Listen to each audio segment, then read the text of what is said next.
Hi everyone, it's Lida with Instrumental SLP again. I wanted to go through and start talking to you about my favorite apps for aphasia. So we're going to start with a classic. I use this all the time. It's a Tactus therapy app, and you'll see it on the right hand corner there, down in the second row, and it's a whole bundle of apps. And I use all of them all the time in my therapy. They're fantastic. We'll start with just the simple one, the naming one today, okay? I want to show you a few different ways that you can use this. So you'll go here, you'll click on naming practice. That's what I always do. Hit next, and then you have all kinds of settings here. So you can adjust how many items you're going to go through. You can adjust how many syllables each word is, which is amazing. So if you're having trouble producing anything that's longer in length, so longer words, longer phrases, longer sentences, then you might want to adjust down and just do like 1 or 2 syllables at a time. And then below you'll see practice cues, and there's all kinds of different cues based on this cueing hierarchy that we have to help you get to the word without outright somebody telling you what that word is. So that's really nice.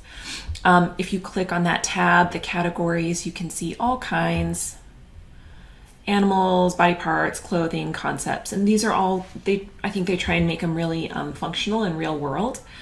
So I really like these, and then you'll just hit start. So you'll see here we have a picture of a train. The goal is to have our person with aphasia or even apraxia be able to say this word. If they cannot think of the word right off the bat, basically you can push one of the buttons at the bottom and that gives you a cue. And so some people will see that T and they'll immediately jump to train, right? Some people might need it spelled out. Some people, and I'm not sure if you can hear this, all aboard the choo-choo. Yeah, so they'll give you like a carrier phrase or sentence so that it kind of helps you just get to the point where you're filling in the blank. And it's supposed to give you all this context to help you think of the word. And down the line, as you practice through this app, what you want to do is try and use the cues less and less so that you're more independent with coming up with a word. Okay, let's try another one. So we see the picture here. This would be when our person with aphasia or apraxia tries to say the word. Hopefully they can get it. If not, we'll give them the first letter. Okay, now in the cueing hierarchy at the bottom, you can adjust it so that the app will give you the first sound. You'll hear the first sound. So I kind of take that away. So when I'm working on this in session, there's less buttons for somebody to want to push. And then I provide the sound. So I might give them different levels of support. So I might just put my lips together and point to show them where to start, or I might produce the sound pa, okay? I might also give them a little story around it.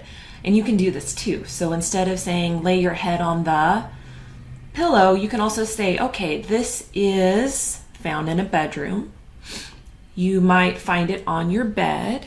It helps, keep your head cushioned so you can sleep at night. You might call this okay, so it's kind of like a whole story, but if you don't want to do all that, the app can definitely take care of a lot of the cueing for you. That's what makes it so amazing. Therapists can use it in different ways, and then you can use it at home, which I really love. So then we'll spell it out. I push that second button there, and then here's the carrier phrase. Can I fluff your... Okay, great. And then at the top, you'll see that green check mark and that red X. Basically, we use that in therapy to help us keep track of our percentages so that we know and can track how well you did at the beginning, how well you're doing each session, and what we might need to modify to help you keep improving and get better by the end of our program or, at the end of our therapy. All right. So what you can do also is if you accidentally push the green check mark too soon, maybe you didn't actually get the word, or sometimes we just like to push buttons even if we haven't finished the task. That's okay. You see these arrows in middle of the screens on either side. You can go backwards and forwards, which is a really nice feature. Okay, Then whenever you're done, you can push that home button on the left, the top left, and this gives you a summary. So you can track your own progress at home, which is fantastic, right? So we can track it as therapists. And again, this is so great for people with aphasia trying to use this at home, because then they can track their own progress. You don't need a speech therapist for that, which is wonderful. Okay, so I'm gonna push done, and that is it for our naming app. We'll go over the rest another time. If you have any questions, if you're feeling stuck in your aphasia or apraxia homework, just reach out to us, shoot us an email, and we would love to talk to you more about how we can help you with this journey. If you have any questions or comments, just leave them below and I would love to answer them. All right, have a great day. Thanks.